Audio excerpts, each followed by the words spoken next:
En douter, il y a une statistique fantastique, c'est vous regardez la production de coltan dans le monde et vous découvrez qu'il n'y a rien au niveau du Congo et qu'il y a plein au niveau du Rwanda, alors qu'il n'y a pas de mine au Rwanda de coltan.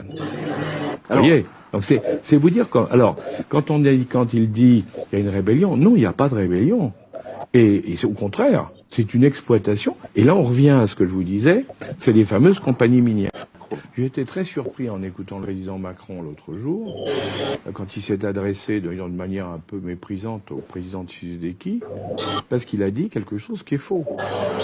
Il a dit, ça fait 20 ans que vous n'êtes pas capable de régler le problème de votre rébellion dans l'est du pays.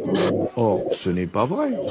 En réalité, ce qui s'est passé, c'est qu'après avoir mis Kabila à la tête de l'État congolais, Kagame et le président ougandais, parce qu'ils étaient tous les deux, les Ougandais et les Rwandais, ont dit, nous, on veut, en contrepartie, on va récupérer toute la production minière de coltan, c'est essentiel pour les téléphones portables et autres, on va le récupérer, et c'est dans la province de l'Ituri, qui est la province qui est juste à la frontière du Rwanda et du Burundi. Et de l'Ouganda, pardon. Les compagnies minières ont commencé à exploiter le coltan. Comme il fallait, pour pouvoir ne pas être gênés par les Congolais, ils ont financé des milices terribles, qui ont fait des atrocités épouvantables dans le coin, pour maintenir la terreur et garder le contrôle des mines. Et qu'est-ce qu'a fait Tshisekedi quand il est arrivé au pouvoir?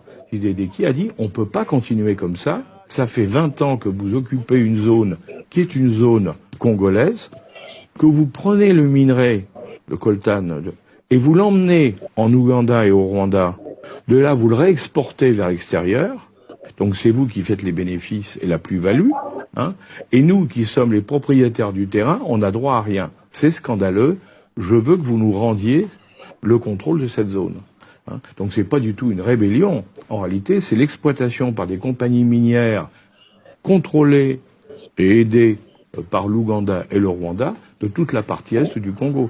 Et il y a une statistique, pour ceux qui pourront en douter, il y a une statistique fantastique, c'est vous regardez la production de coltan dans le monde et vous découvrez qu'il n'y a rien au niveau du Congo et qu'il y a plein au niveau du Rwanda, alors qu'il n'y a pas de mine au Rwanda de coltan.